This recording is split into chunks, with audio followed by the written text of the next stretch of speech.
राष्ट्रपति भवन में इंडोनेशियाई राष्ट्रपति के सम्मान में आयोजित इस कार्यक्रम में इंडोनेशिया के राष्ट्रपति ने कुछ ऐसी बातें कही हैं जिसने पूरे भारत का ध्यान अपनी तरफ खींचा है।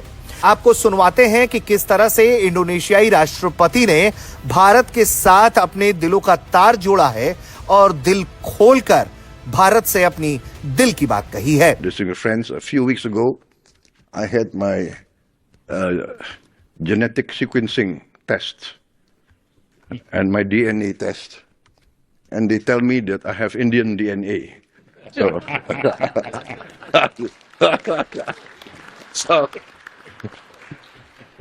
and everybody knows when I hear Indian music, I start dancing. So, it must be part of my makeup. So, कहना चाहेंगे सर, इंडोनेशिया तो एक इस्लामिक कंट्री है, उन्हें तो as a Muslim country Pakistan को सपोर्ट करना चाहिए था, पाकिस्तान का साथ देना चाहिए था, लेकिन उन्होंने इंडिया की हमायत की। और आजकल की जो इकोनॉमीज हैं वो इस तरह ताल्लुकात नहीं बनाती कि रिलीजन की बेस पे या ट्राइब की बेस पे या कास्ट की बेस पे। इंडोनेशियन प्रेसिडेंट जो कह रहा है उसका इंडोनेशियन इंडियन डीएनए।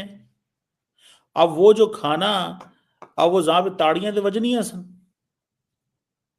ताड़ियां तो बजेंगी भाई वहां पे। और वो है $450 मिलियन की ब्रह्मोस डील।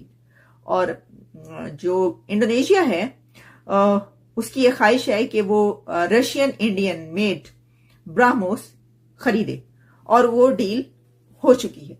तो हमें ये सबक मिलता है कि नेशंस के आपस में जो ताल्लुकात हैं वो इकोनॉमी की बेस पे बनते हैं, ट्रेड के ऊपर बनते हैं और मफाद के ऊपर बनते हैं। तो अगर इंडोनेशिया, ये आम पब्लिक को पता नहीं होती, लेकिन फॉर एग्जांपल जो इंडिया इंटरनेशनल मैरीटाइम ट्रेड में इन्वॉल्व है या इंडोनेशियन जो ट्रेड में इन्वॉल्व है। इसी खबर इंडोनेशिया के राष्ट्रपति के एक बयान से जुड़ी है जिसने न केवल भारत बल्कि पूरे दक्षिण एशिया में हलचल मचा दी है। भारत में आयोजित एक अंतर्राष्ट्रीय मंच पर बोलते हुए इंडोनेशिया के राष्ट्रपति ने कहा कि उनका डीएनए भारतीय है। ये बयान सुनते ही भारत के लोगों में गर्व और उत्साह की लहर दौड़ गई। कई लोग इसे भारत और इंडोनेशिया के ऐतिहासिक और सांस्कृतिक रिश्तों का प्रतीक मान रहे हैं। सभागार में मौजूद लोगों ने तालियों के साथ उनका स्वागत किया, लेकिन दूसरी तरफ इस बयान ने पाकिस्तान में गुस्से की आग भड़का दी। पाकिस्तान के कई सोशल मीडिया यूजर्स और राजनीतिक विश्लेषकों ने इसे मुस्लिम विश्व का अपमान बताते हुए अपनी नाराजगी जाहिर की है। पाकिस्तान के कई विशेषज्ञों का कहना है कि इंडोनेशिया, जो कि दुनिया का सबसे बड़ा मुस्लिम देश है, उसके नेता का ऐसा बयान देना इस्लामिक दुनिया में गलत संदेश भेज सकता है। अब सवाल ये उठता है कि आखिर इंडोनेशिया के राष्ट्रपति के इस बयान का मतलब क्या था? क्या ये भारत और इंडोनेशिया के ऐतिहासिक रिश्तों की ओर इशारा था, या इसमें छिपा है कोई गहरा कूटनीतिक संदेश? इतिहास पर नजर डालें तो भारत और इंडोनेशिया के बीच सांस्कृतिक और सभ्यतागत संबंध काफी पुराने हैं। इंडोनेशिया में भारतीय संस्कृति और धर्मों का प्रभाव देखा जा सकता है, चाहे वह रामायण हो, महाभारत हो, या फिर हिंदू और बौद्ध धर्म के प्रतीक। प्रेसिडेंट सुबियांतो ने भी ये कहा कि हमारे तो आपके साथ सिविलाइजेशनल लिंक्स हैं, ठीक है जी। और फिर उन्होंने कहा जी हमारी बहुत सारी जो लैंग्वेज है, हमारी लैंग्वेज का जो बड़ा हिस्सा है वो संस्कृत से आता है, और बहुत सारे जो इंडोनेशियन नाम हैं वो संस्कृत से हैं। सो इंडियन सिविलाइजेशन जो है वो बड़ा स्ट्रॉन्ग रोल प्ले करती है। दसो और फिर और नरेंद्र मोदी क्या कहलवाते उससे, जब ये कहलवा दिया है, वो कहते हैं जी कि इंडियन जो सिविलाइजेशन है, इंडियन, ठीक है जी, civilization has impact on Indonesia every day. तो पीछे रह क्या गया इसमें आप देखें, एंड देन नाम, Sanskrit, civilization, everything, you name it. और फिर सबसे बढ़ के उसने कहा कि मेरा जो है इंडियन डीएनए है। गाली मुकात। सो इंडोनेशियन ये प्रेसिडेंट कह रहा है, इंडोनेशियन प्रेसिडेंट जो कह रहा है उसका इंडियन डीएनए। अब वो जो खाना, अब वो जहां पे ताड़ियां तो बजनी है, ताड़ियां तो बजेंगी भाई वहां पे, बात तो होगी। वाह जी वाह, वाह जी वाह, वाह जी वाह, जिंदाबाद। उसने मुश्किल में डाल दिया है। मतलब how come they can't laugh, they can't enjoy. और ये जो लीडर्स होते हैं, मैं आपको मजे की बात बताऊं, लीडर्स बड़े स्मार्ट होते हैं।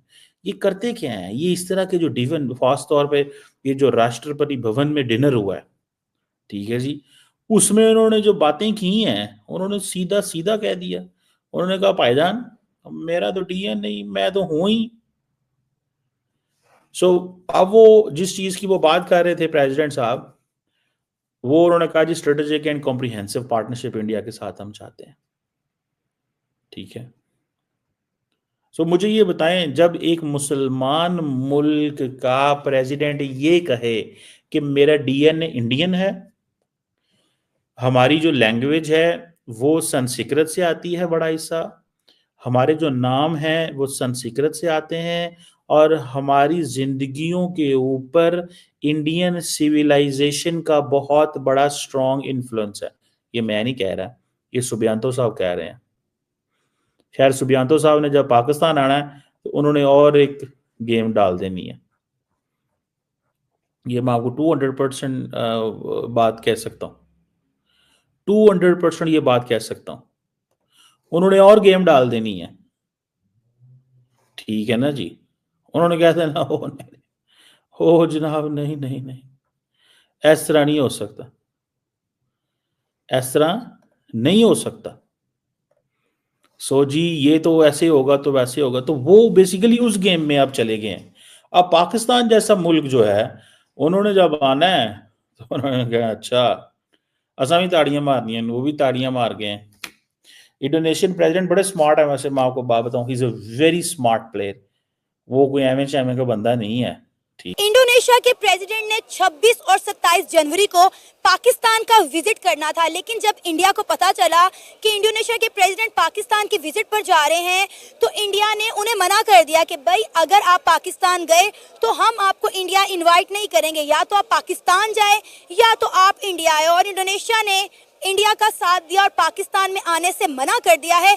क्या कहना चाहेंगे सर, इंडोनेशिया तो एक इस्लामिक कंट्री है, उन्हें तो as a Muslim country Pakistan को सपोर्ट करना चाहिए था, पाकिस्तान का साथ देना चाहिए था, लेकिन उन्होंने इंडिया की हमायत की और पाकिस्तान में आने का प्लान मेरे ख्याल से आजकल की जो इकोनॉमीज हैं वो इस तरह ताल्लुकात नहीं बनाती कि रिलीजन की बेस पे या ट्राइब की बेस पे या कास्ट की बेस पे। अगर इस तरह देखा जाए तो मतलब जो टू नेशन थ्योरी थी कि हिंदू और मुसलमान इकट्ठे नहीं रह सकते, मुसलमान इकट्ठे रहेंगे, तो वो बांग्लादेश जब टूटा तो वो टू नेशन थ्योरी गलत साबित हो गई। फिर हमने कहा जी तालिबान इस्लामी है और हम भी इस्लामी हैं, और जो अशरफ गनी की हुकूमत थी डेमोक्रेटिक थी, तो डेमोक्रेसी और इस्लाम का आपस में तजाद है। तो जब अफगानिस्तान एक शरिया स्टेट बनेगी तो हमारे ताल्लुकात अच्छे होंगे, ताल्लुकात अच्छे नहीं है तो सर उल्टा हो गया ना, अफगानिस्तान के ताल्लुकात इंडिया के साथ बेहतर हो गए, बेहतर हो गए। हालांकि इंडिया के ताल्लुकात डेमोक्रेटिक गवर्नमेंट में अच्छे थे, तालिबान के साथ उनकी नहीं बनती थी ऑब्वियसली, मगर उनके ताल्लुकात अच्छे हो गए। तो हमें ये सबक मिलता है कि नेशंस के आपस में जो ताल्लुकात हैं वो इकोनॉमी की बेस पे बनते हैं, ट्रेड के ऊपर बनते हैं और मफाद के ऊपर बनते हैं। तो अगर इंडोनेशिया का जो मुल्क है उनके प्रेसिडेंट विजिट करने आ रहे थे, अगर वो इंडिया के इन्फ्लुएंस में आके पाकिस्तान नहीं आ रहे, तो वो अपनी ट्रेड देख रहे हैं कि इंडिया एक बड़ा एलाय है, उनके आपस में ट्रेड होती है। इंडियन जो लोग हैं वो इंडोनेशिया और मलेशिया दोनों कंट्रीज में हैं, तो वो अपना पर्सनल मफाद देख रहे हैं। तो ये सर पाकिस्तान के साथ उन्हें अपना कोई मुफाद नजर नहीं आया? या हम देते क्या हैं दुनिया को, हमारी एक्सपोर्ट्स क्या हैं, हम कंट्रीज को क्या कोई लोन वगैरह देते हैं, उनकी माली इमदाद करते हैं? हमारा तो कुछ नहीं है, उल्टा हम भीख मांगते हैं मिडल ईस्ट से, चाइना से, अमेरिका से मिलिट्री एड की मदद में। तो इसलिए हमारी कोई वो पावर नहीं है।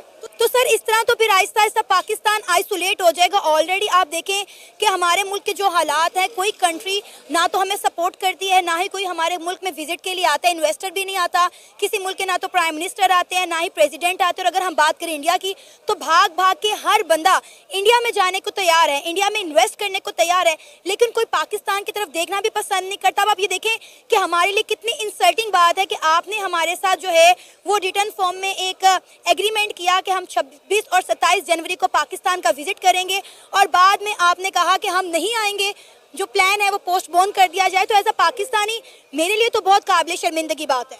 काबिल शर्मिंदगी के लिए हमारी कौम के लिए बहुत सारी चीज़ें हैं। जब हम बाहर जाते हैं मुल्कों में, हमारी जो चेकिंग होती है, हमसे जो कपड़े उतरवाए जाते हैं, हमारे शाहिद खान अब्बासी उनकी जो मतलब इन्वेस्टिगेशन की गई वो हमारे लिए काबिल शर्म थी। हमें यूएई ने वीज़ा बैन कर दिया, वो भी हमारे लिए काबिल शर्म है।